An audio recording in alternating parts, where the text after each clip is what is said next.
तू ही रे माझा मितवा प्रेक्षकांनो, मालिका आता एकदम रंजक वळणावरती आले।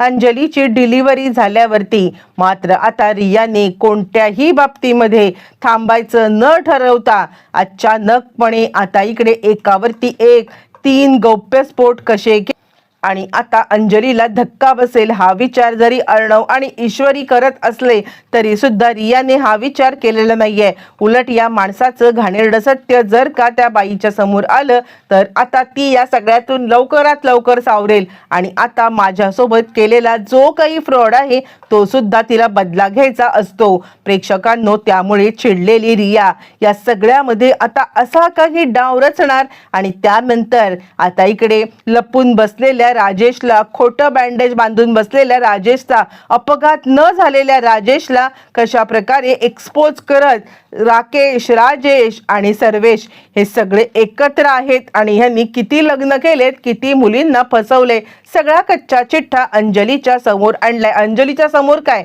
तर आता अर्णव आणि ईश्वरी यांना सुद्धा माहीत नसलेलं सत्य आता इकडे रियाने सांगितलंय आणि त्यानंतर मग काय प्रकार घडलाय, कसं घडलंय, सगळं आता सविस्तरपणे पाहूया।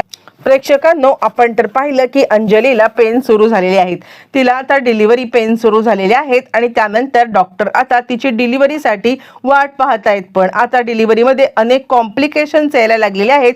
नॉर्मल डिलिव्हरी तर आता होणंच काही शक्य नाहीये, पण जर का आता इकडे सिझेरियन करायचं म्हटलं तरी सुद्धा या सिझेरियनच्या मध्ये सुद्धा खूपच कॉम्प्लिकेशन्स येतील असं डॉक्टरांचं म्हणणं आहे। आणि डॉक्टर आता अर्णवला सांगत आहेत की आम्ही तिचं सिझेरियनची सगळी तयारी केली, ऑपरेशनची आता इकडे सगळी तयारी असली तरी सुद्धा या सगळ्यामध्ये आता ऑपरेशन करताना काय होऊ शकतं हे सुद्धा आपण आता विचार करू शकत नाही आहोत। यावरती अर्णव म्हणतो, म्हणजे काय, तुम्हाला आता या सगळ्यामध्ये काय बोलायचं आहे?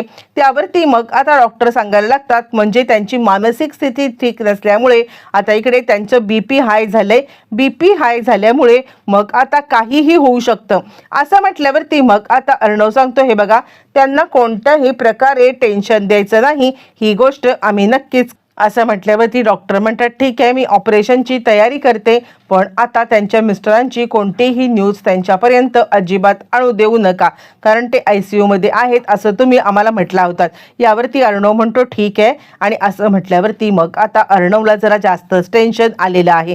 तो अर्णव आता ईश्वरीला सांगत आहे, काहीही झालं तरी सुद्धा मला असं वाटतंय की या सगळ्यामध्ये आता राजेश जर का शुद्धीवरती आला तर कदाचित ताई या सगळ्यामधून अजून पटकन बरी होऊ शकते, त्यामुळे राजेशचं बरं होणं गरजेचं आहे। मला तर कळतच नाहीये की आता हे सगळं माझ्यामुळेच घडलंय का, मी जर का त्याला कार दिली असती तर। यावरती ईश्वरी म्हणते, हे बघा, तुम्ही उगाचच हे करू नका, म्हणजे तुम्हाला स्वतःला दोष का देताय, तुमचा काही दोष नाहीये। ज्या पद्धतीमध्ये तो माणूस वागत होता, आपण त्याच्यासोबत जे काही वागलो ते अगदी योग्यच होतं, तुम्ही स्वतःला त्रास करून घ्यायची काहीच गरज नाहीये।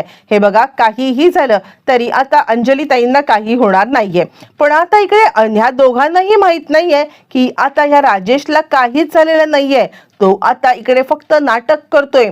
ICU मध्ये असलेला हा राजेश नाहीच आहे। इकडे आता तोपर्यंत अंजलीची तब्येत जास्त डाऊन झाली, राजेश राजेश असं एकच तिने जयघोष घेतलेला आहे, काहीही झालं तरी मला राजेशला धडधाकट बघायचं आहे, त्याशिवाय मला माझी डिलिव्हरी मी होऊच देणार नाहीये असं आता तिने या सगळ्यामध्ये हट्ट धरल्यावरती ऑपरेशनला जायच्या आधी मला राजेशला धडधाकट पाहायचं आहे आणि त्याशिवाय मी ऑपरेशन थिएटरमध्ये एंटर करणार नाही असा एकच तिचा घोष चालू आहे। आणि हिचा मूर्खपणाचं क्यू करावी की काय करावी अर्णवला कळत नाहीये। अर्णव सांगतोय, हे बघ ताई, राजेशला काही होणार नाहीये, मी तुला शब्द देतोय, राजेश तुझ्या समोर असेल, तू ज्या वेळेला डिलिव्हरी करून येशील ना त्यावेळेला राजेशला तुझ्या समोर मी उभं करेन। यावरती ती सांगते, चिंटू, माझा तुझ्यावरती अजिबात भरोसा नाहीये, मला आत्ताच्या आत्ता राजेशला भेटायचंय आणि त्याशिवाय मी डिलिव्हरीसाठी जाणार नाही। एकच हट्ट तिचा चालू असताना डॉक्टर सांगतात, हे बघा, उशीर करू नका, जी औषधं आम्ही तुम्हाला सांगितलेली आहेत ती औषधं पटकन आम्हाला आणून द्या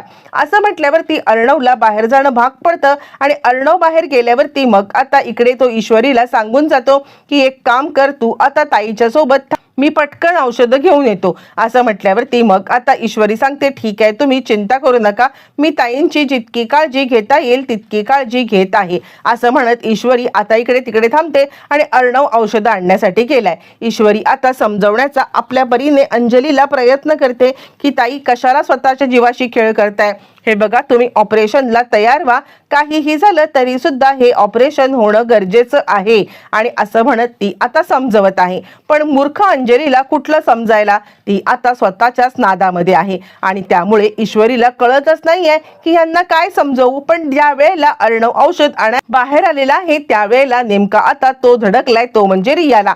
आणि रिया सांगते हे बघा आपलं बोलणं झालेलं आहे पण तुम्ही मला काही बोललाच नाहीत की आता हे सगळं घडलंय. मला समजलंय की हा राजेश इकडे ऍडमिट आहे ना सर्वेश, तो आता मला फसवून इकडे ऍडमिट राहू शकत नाहीये, मी त्याला एक्सपोज करायला आलेली आहे. यावर ते लगेचच मग आता सांगायला लागतो अर्णव की हे बघा सध्या माझ्या ताईची कंडिशन क्रिटिकल आहे, तुम्हाला जर का माहीत नसेल तर आता तिची डिलिव्हरीची जवळ आलेली आहे आणि डिलिव्हरी व्हायच्या आधी तिला कोणतंही टेन्शन नको आहे.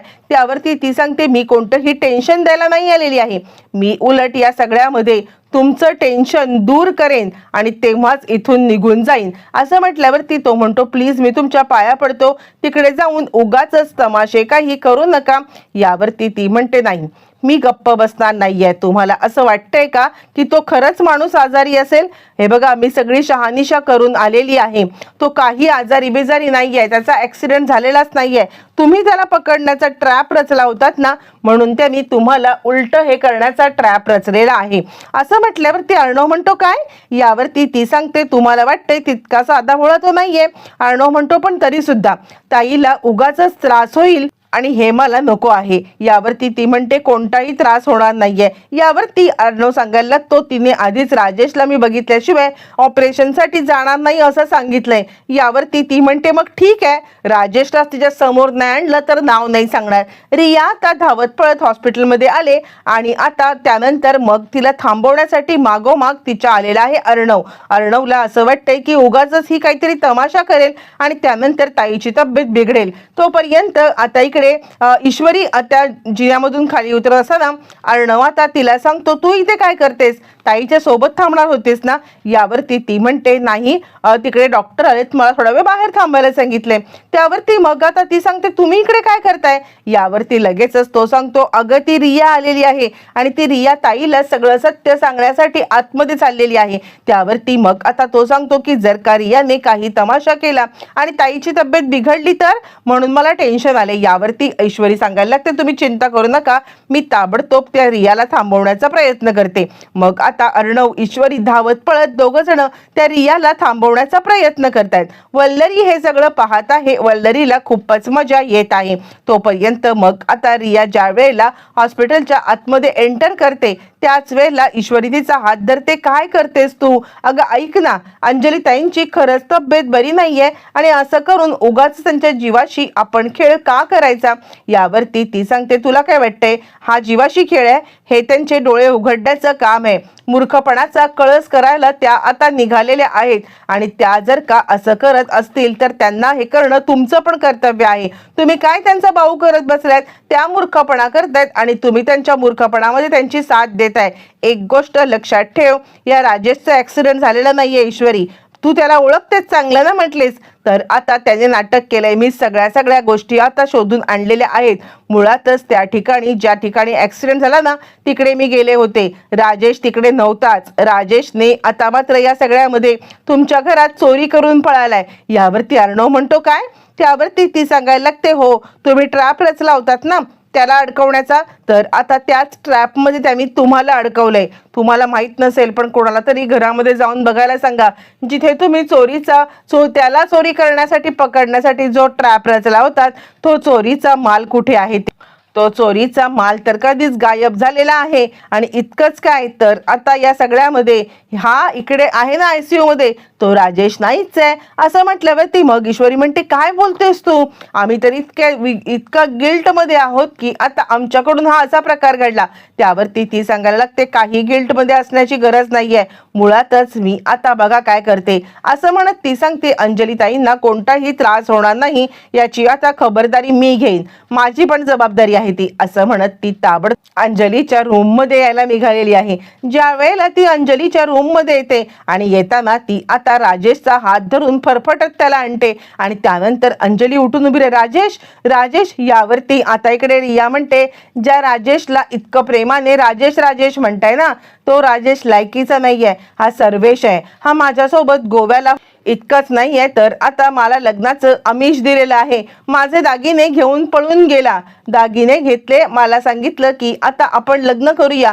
मी लग्नाची सगळी तयारी केलेली होती आणि भर लग्नाच्या तयारीच्या वेळेला मी लग्नाला जाणार त्यावेळेला हा माणूस पळून गेला. मुळातच तुम्हाला मी येऊन भेटले होते चाळीत, एकदा आठवते का? तुम्हाला चाळीत येऊन भेटल्यावरती मग आता याने मला सांगितलं होतं की तुम्ही तिच्याची बहीण आहात म्हणून, आणि इतकं खोटं बोलून आता त्यांनी तुम्हाला फसवलं, मला फसवलं. आत्ता पण हा अपघात झालेला नाहीये, तुमच्यासोबत आता इकडे तुमचे भाऊ आणि बहिणी ठामपणे उभी आहेत, पण माझ्या पाठीशी कोणीच नाही याचा याने फायदा घेतला. तुमच्या पाठीशी जे भाऊ बहीण उभी आहेत ना, त्यांना आता रिस्पेक्ट ठेवा असं म्हणत तिने आता एका झटक्यात अंजलीचे डोळे उघडलेत आणि त्याचबरोबर खोटारड्या सर्वेश उर्फ राजेश उर्फ राकेशचा भांडेफोड केलेली आहे.